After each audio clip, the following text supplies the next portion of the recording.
जय गुरुदेव जय जगन्नाथ। ज्ञान विज्ञान और प्रज्ञानर अभिनव रूप मंथन को आपण समस्त को स्वागत करुछि मुकुटी।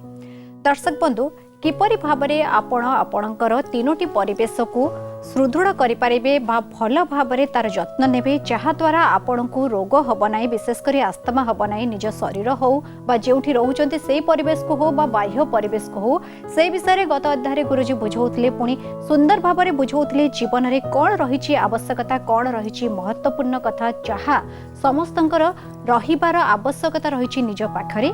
तेबे आज जानबा किछि नुआ कथा से प्रथमे स्वागत करबा आपण समस्तंकर प्रिय रेकी मिशन प्रतिष्ठाता तथा विज्ञानी गुरु गुरुदेव श्री संत महोदय को। गुरुजी आपण काम कार्यक्रम को स्वागत। जय गुरुदेव। जय गुरुदेव। गत अध्याय आपण बुझाऊले जे कौन करिबार आवश्यकता रही रोगठू निजको दूरे रखिया पई छोट छोट कथा जहाँ समस्ते करिबार आवश्यकता रही पुणी आस्थमा विषय बुझाऊले जे आमर नाजल पैसेज को आमे किपरि क्लियर रखिबा जहाँ द्वारा से रोग हबा नहीं। आज कथा केउठ आरंभ करिवे जहाँ में ठंडा कथा रेस्पिरेटरी इन्फेक्शन कथा कहते रेस्पिरेटरी इन्फेक्शन रु जदि आमे निजको दूरे रखू ताले श्वास हवार कारण रु आमे 90% निजको सुरक्षा दे पारिबा। जितेबाला रेस्पिरेटरी कौन सी प्रोब्लेम होते श्वास क्रिया केमती सठिक भाव में हम से yogic method is the best solution.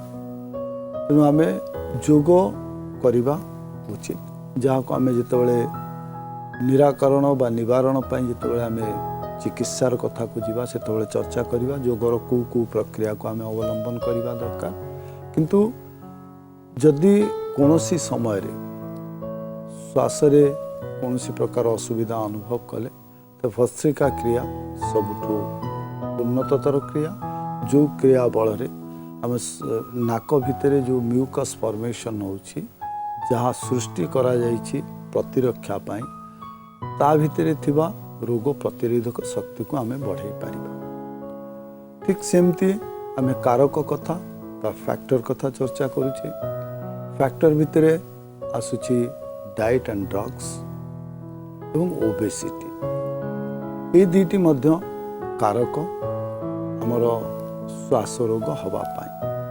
साधारण भाव में आमे कहू जे यदि 90% श्वास रोगी पेट रोगरु ही रोग सृष्टि करिथांती। जितेबाला शरीर रे अग्नि मांद्यता आसे सेतेबाला श्वास क्रिया रे बाधा प्राप्त हुए। कई पंचतत्व समस्ते समस्तंक सहित जड़ित। जितेबाला अग्नि तत्व कम हो जाए सेतेबाला वायु तत्वर मध्य कमी जाए। तेणु एयर पैसेज बा एयरवेज उपरे प्रेशर पड़े। तो अग्नि मांद्यता आसीबार मुख्य कारण होची डाइट। आमे कौन खाऊचु जेते महत्व नुहे केतबेले खाऊचे एवं केमिति खाऊचे तार महत्व रही जहा द्वारा आम शरीर भितर रोग प्रतिरोधक शक्ति वृद्धि हुए एवं आमे रोग सहित लड़िया पाई सक्षम हो पारू और कौन सी रोग आमको आक्रमण करि पारे नाही। तो डाइट जो आमे खाद्य नौचे खाद्य को समय रे खाइबा दरकार एवं को समय रे को खाद्य हवा उचित से योगिक डाइट बोली कहा जाउची बा योग समय रे हमको खाद्य जेमती ग्रहण करा जाए खाद्य से भली हवा दरकार। दिन को अति कम रे जने लोक 4 थर खाद्य खाए। तो से 4 थर जो खाद्य अच्छी से खाद्यर समय निर्णय करवा दरकार। बहुत जन अच्छा जे भोक नहले खाती ना और जहाँ नियम दृष्टि ठीक जे भोक नहले खाइबा अनुचित। कि जो आम गोटे मानसिक स्तर में समय निर्घंट करदे से कौन करे ना 2 घंटा चले गोटे बाहर गोटे भितर जहाँ को आम कहे ऑर्गन क्लॉक। जिते आम माइंड सेट करदे समय अनुसार से ऑर्गन क्लॉक से हिसाब से चले। तो ऑर्गन क्लॉक को सेट करने जमती गोटे घंटा को चलैवाई चाबीर आवश्यकता अच्छी वर्तमान जुग में बैटरी बा इलेक्ट्रिक पावर दरकार अच्छी। ठीक सेमती ऑर्गन क्लॉक को चलैवाई गोटे पावर आवश्यकता अच्छी गोटे बलर आवश्यकता अच्छी। से बलटा कौन ना अवर थॉट पैटर्न आमर जो चिंतन शक्ति बा चिंता करिवार शक्ति सी हूँ आमर ऑर्गन क्लॉक पावर। जदि आम चिंता करनौ मानसिक स्तर रे यही समय मते खाइबार अच्छी तो आमर ऑर्गन क्लॉक आमर से ऑर्गन गुड़ी को आमको सचेत करेब ठीक समय रे खाद्य खाइबा पाए एवं ठीक समय रे पाचन मध्य करिब। आमे बहुत समय रे खाइबा पाई इच्छा प्रकाश करू नाही बा अनिच्छा आमर प्रकाश हुए कौन पे ना खाद्य हजम है न था। यदि खाद्य हजम न होईछि ताले आमे पुणी थरे खाद्य खाइबा पाई आम शरीर चाहे नाही। तो शरीर को लक्ष्य रखी आमको कार्य करिया को पड़िबो। आमे खाद्य खाउचे आत्मा को बंचेवा पाई नुहे शरीर को बंचेवा पाई। तो शरीर जो इनर इंजीनियरिंग अच्छी यदि ताकू आमे न बुझीचे ताल शरीर दायित्व नहीं परिबा नाही। जे पर्यंत आमे बाह्य स्तर रे जेतबे देखुछु इटा हाथ इटा गोड़ इटा नाक इटा कान एवं तार केमती केमती दायित्व नवा कथा आमे नउचे। भितरे जो ऑर्गन गुड़िक अच्छी से गुड़िक आमे देखि पारुने किंतु न देखिबार अर्थ नुहे जे तार दायित्व नवा नाही। तो तार दायित्व नवा पाई हमर जो डाएट अच्छी डाएट को इन टाइम आमे ग्रहण करवा उचित जद्वारा केवल श्वास नुहे अनेक गुड़िए रोग को आमे दूर करिपारिबा। एवं प्रत्येक खाद्य ग्रहण करने समय जेहेतु आमे पेटर उत्ताप कथा कहूचे पेटर उत्ताप जदि पानी सहित जड़ित हो अग्नि स्थान को आमे रखू तार कौन हुए अग्नि मान्यता निश्चिंत हो। खाद्य हजम करने अग्निर आवश्यकता अच्छी जलर आवश्यकता नहीं। अग्नि पोड़ी जाली ताको हजम करे तो पची सड़े दब ना। जदि पानी अधिका रहा ताले खाद्य पची सड़ी जीव अग्नि अधिका रहा पाचन हम। तो आमको पाचन करने दरकार खाद्य जो सरल भाव में आयुर्वेद रे गोटे सूक्ष्म ज्ञानटे दि जाए प्रत्येक थर खाद्य ग्रहण करने पूर्व परिस्रा जीवा दरकार और खाद्य ग्रहण करने पर परिस्रा जीवा दरकार। आमे बहुत जन मुंड भितर ये प्रश्न आसीपे जे खाद्य खाइबा पूर्व परिस्रा जीवा पर पुणी खाद्य खाई सारिया पर परिस्रा जीवा संभव जहाँ आमे जिते बॉडी इनर ऑर्गन कथा कहूँ जिते आमे खाद्य ग्रहण करुचे खाद्य सहित खाद्य पदार्थ सहित किसी जलीय अंश शरीर को जाए तो से जलीय अंश जदि निर्गत हो जाए तो खाद्य पाचन करने आमको उत्कृष्ट अग्नि आमर जो पेट जगह अच्छी lower abdomen and upper abdomen से अग्नि सठिक भाव में प्रज्वलित है अग्नि मान्यता देखादेव ना। तेणु दुईटी कथा गोटे हूँ ठीक समय रे खाद्य ग्रहण करवा द्वितीय खाद्य ग्रहण करने पूर्व परिस्रा जीवा और खाद्य ग्रहण करने पर परिस्रा जीवा। बहुत समय ड्रग्स इफेक्ट एमती अनेक गुड़िए रोग को आमे कबलित करने चाहूँ और से आमे अनेक प्रकार औषध ग्रहण करूँ से औषधर मध्य कुप्रभाव शरीर उपरे पड़े जहाँ से बड़ साधारण भाव में कहुई treatment is not child's play.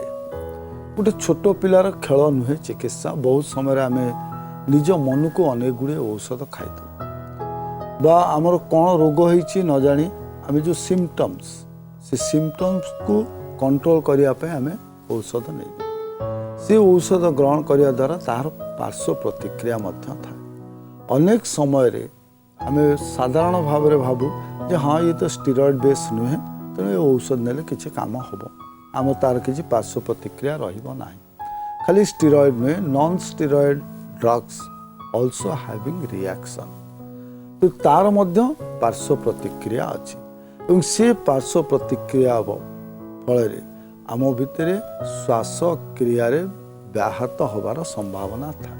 तो ये जो श्वासक्रिया व्याहत होगापाई ड्रग्स जो काम से आम कौन करवा ना कौन भी औषध नवा पूर्व चिकित्सकों परामर्श नवा निहाती दरकार। अनेक समय रे जहाँ अनुभव ज्ञान आम देखीचे जो कौन चर्म रोग हो स्किन डिजीज बेसी जो आम चर्म रोग पर कौन चिकित्सा करुचे तार कुप्रभाव पड़ुची से कुप्रभाव फल कौन होमको आस्थमेटिक अटैक आसूची।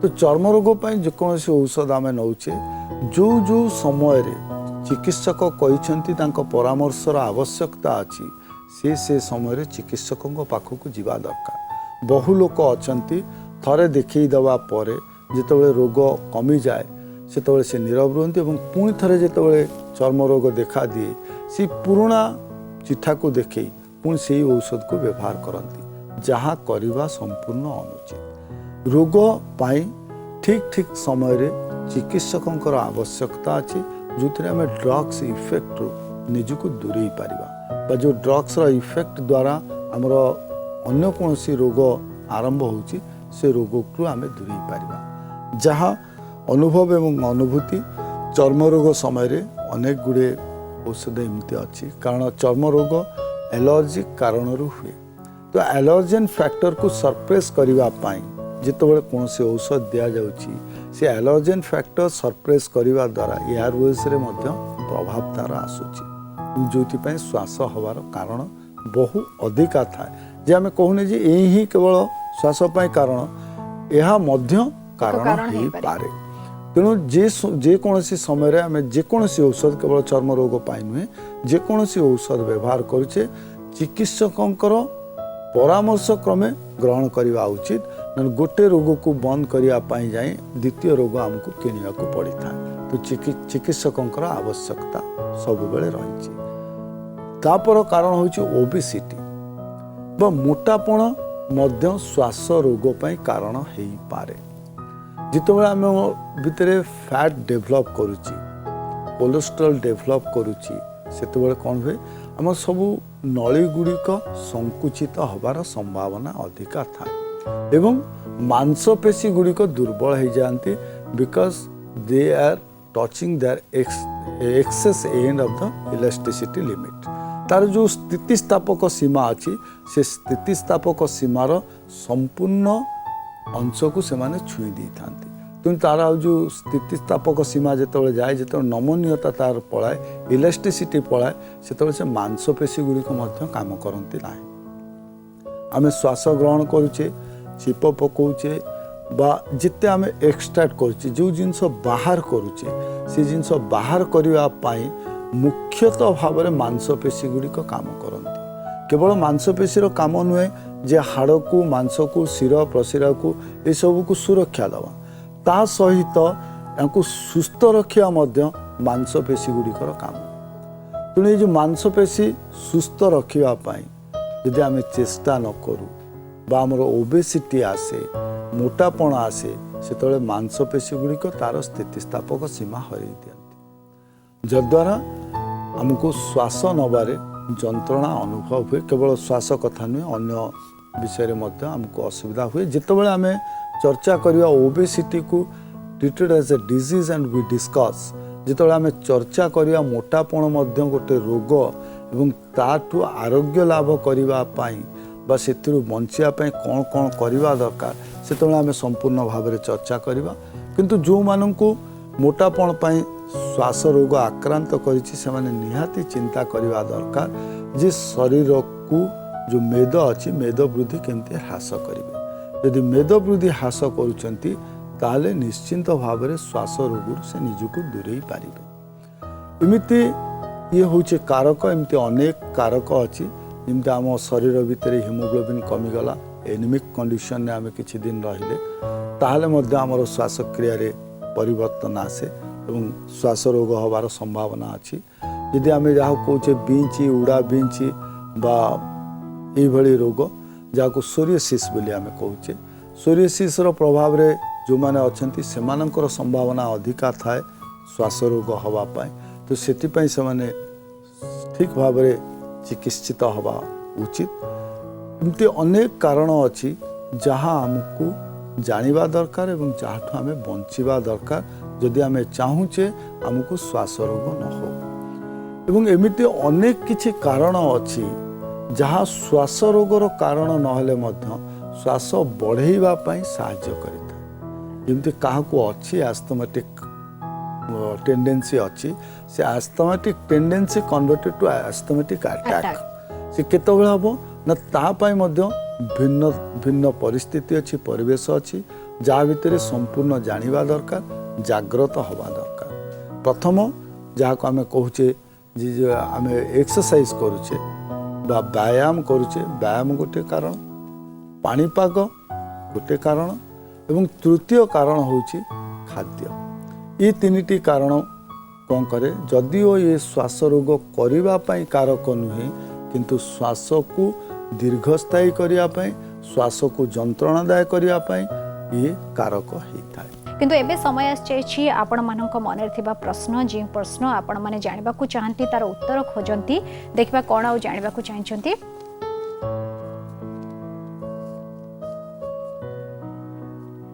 जीवन में समस्ते सबुबले सफलता चाहती किंतु सबुबले जीवन में समस्त को सफलता मिल पारि न थाए। बेले बेले सफलता मिलता है पुणी बेले बेले विफलता मिलता है। सफलता मिलिले मनुष्य खुशी हो जाए किंतु विफलता रे भांगी जाए। कौन सबुबले सफलता मिलवा संभव? कौन करबा द्वारा जने सफलता पाई परिबो? जितबले सृष्टि तैयारी करा गला सेतबले सबु कथा को दी भाग में विभक्त करा गला। किंतु आम छोट बेले पढ़िले विपरीत बोधक शब्द व मानसिक स्तर रे हमको प्रस्तुत करा गला। जितेबाला आम तृतीय चतुर्थ श्रेणी पढ़ले जितेबाला सफलता विफलता ये सब विषय आमर ज्ञान नाला। आत्मसंतोष खुशी हवा दुख हवा ये ज्ञान रु आम दूरे थिले। ये ज्ञान आम मस्तिष्क भितर गढ़ी उठी नाला। से आमको पाठ्यक्रम भाव में शिखा जाउथिला विपरीत बोधक शब्द। जे विपरीत बोधक शब्द शिखेवा बा बुझेबार कारण कौन थिला ना मानसिक स्तर रे हमको प्रस्तुत हवा। गोटे गोटे जिनसर आधार विपरीत बोधक होची गोटे कथार उभय पार्श्व। यदि गोटे पार्श्व को आमे काढ़ी दो ताले संपूर्णता आसे नाही। तो संपूर्णता पाई उभय पार्श्वर आवश्यकता अछि एवं उभय पार्श्व रहिबा निहाती दरकार। यदि राति नथांता दिनर महत्व नथांता, यदि दिन नथांता रातिर महत्व नथांता।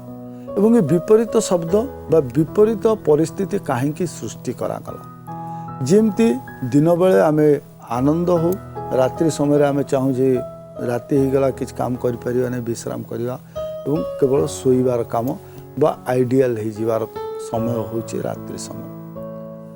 तो दिन रो सृष्टि एवं रातिर सृष्टि भगवान को द्वारा काहेकि करा जाइछि। दिनर जेतिकी आवश्यकता अछि रातिर मध्य सेतिकी आवश्यकता अछि। दिन बेले जदि आमे सूर्यंकठुर ऊर्जा बा शक्ति ग्रहण करू तो रात्रि समय मध्य शक्ति ग्रहण करू। दिन समय शक्ति ग्रहण करू शरीर को स्फूर्ति रखिया पाए। तो आमको राति निद आसुछि दिन निद आसुनी कहीं ना दिन बेला आम शक्ति जो ग्रहण करूँ सी आमको स्फूर्ति करे जागृत करे। रात्रि समय जो शक्ति ग्रहण करूँ से मानसिक स्थिति की दृढ़ करने मुंड पर आवश्यकता अच्छी। केवल शरीर को देखिले हम नहीं मानसिक स्तर में मस्तिष्कर दायित्व नवा दरकार।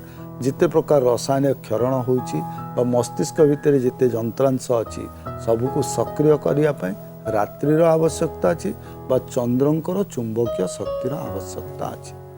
जदिओ सूर्य उभय काम करुछंती गोटे प्रत्यक्ष भाव में गोटे परोक्ष भाव में। तो ये सृष्टिर वैचित्रता नुहे ये सृष्टिर विज्ञान।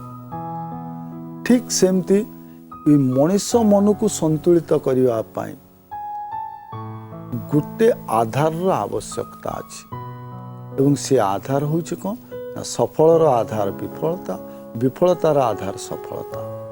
जमती आम व्याख्या करूँ जे बहुत समय आम चिंता करूँ जो सफल हो जाऊ खुशी हो जाऊ तो बड़ा सहज सरल कथा अच्छी जे प्रति सफलता पछरे विफलता अच्छी प्रति विफलता पछरे सफलता अच्छी। ये होची तार मूल्यांकन जे जदि आम सफल होइछे निश्चिंत भाव में ता पछरे विफलता अच्छी और से घटिबो निश्चिंत। जितेबाला आम देवजानी कथा शर्मिष्ठा और देवजानी कथा चर्चा करवा बड़ा सरल और सहज भाव में जापर। जितेबाला देवजानी को क्रोधर आक्रोश होगी शर्मिष्ठा कौन कहते कूह भितर पेली देइछन्ति से सफल हो जाइछन्ति खुशी होइछन्ति सफल कि से सफल पछरे विफलता कौन ना देवजानी को राजा देखछन्ति कूहर उद्धार करछन्ति विवाह करछन्ति।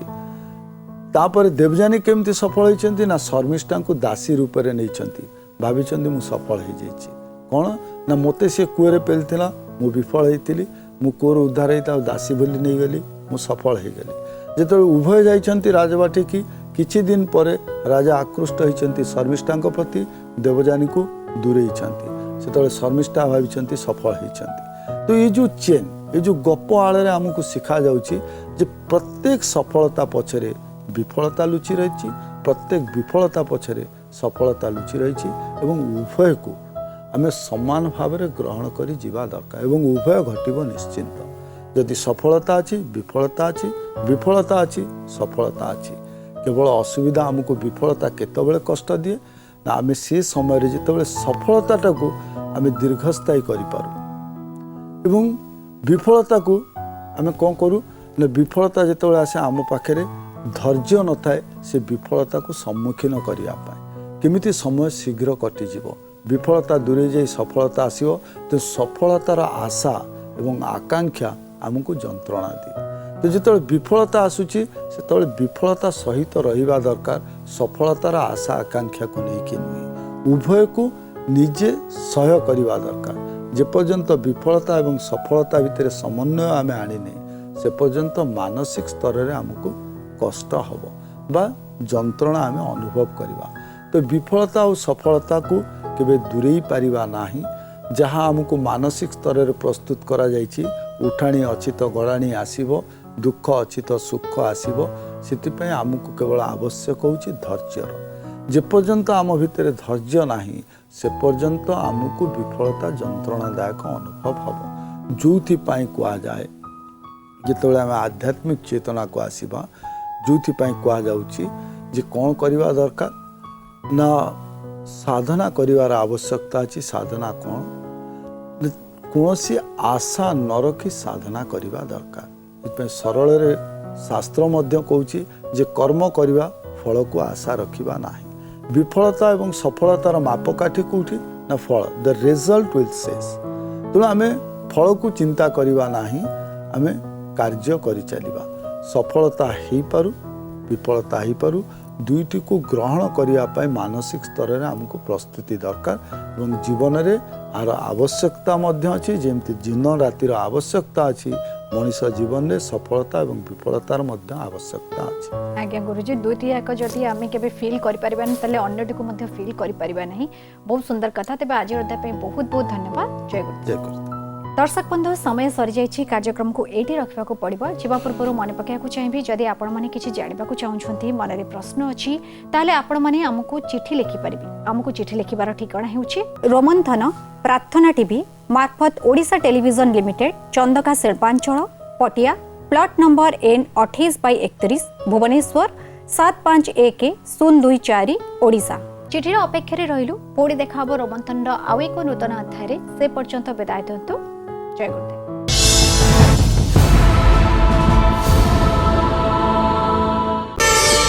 प्रार्थना आम आनंदर उत्स।